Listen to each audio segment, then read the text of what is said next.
Most traders don't lose control all at once. It happens in one moment. A small moment, a quiet moment, a moment that feels harmless, but changes everything, and if you don't recognize it, it can destroy your entire week, maybe even your account. The moment before it happens. Usually it starts normally. You take a trade, you followed your setup, you had a plan. Then the market moves against you, not by much, just enough to make you uncomfortable. And now, something changes, not on the chart, inside you, the exact moment. Here's the moment most traders lose control, the moment a loss starts to feel personal. That's the shift. It stops being just a trade. Now it feels like, I can't be wrong. I need this to come back. I can't take another loss. And from that second on, you are no longer trading the market. You are trading emotion. What happens next? Once a loss feels personal, logic disappears. You move your stop. You give it a little more room. You ignore your exit. You hope. And hope is dangerous in trading because the market doesn't care what you need. It only responds to price. Why this is so common?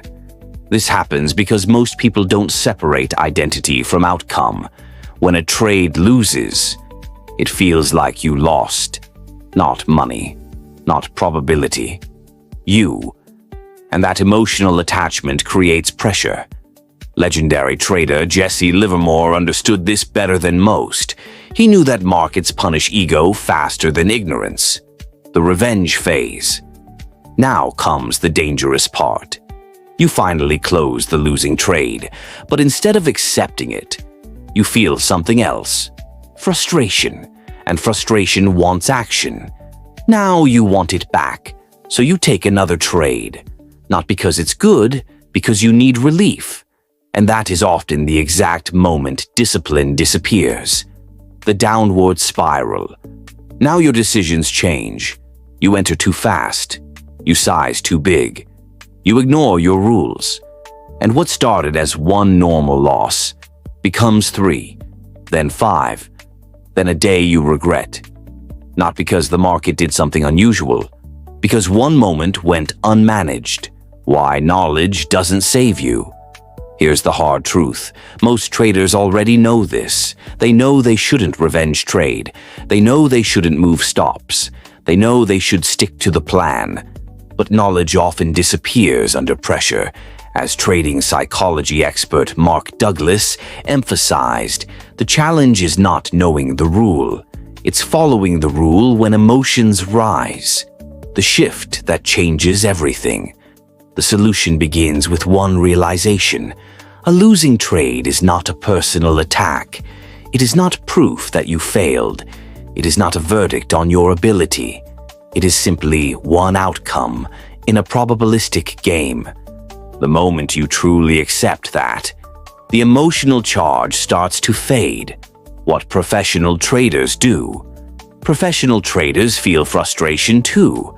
The difference is, they don't obey it. They know the dangerous moment, and when it appears, they slow down.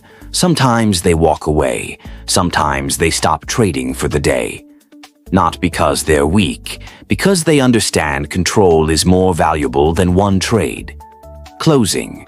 The moment most traders lose control is the moment a loss becomes personal.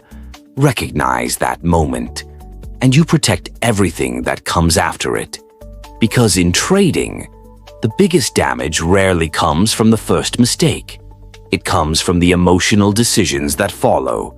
Subscribe to Mind Over Markets, because your edge isn't just in reading charts, it's in reading yourself.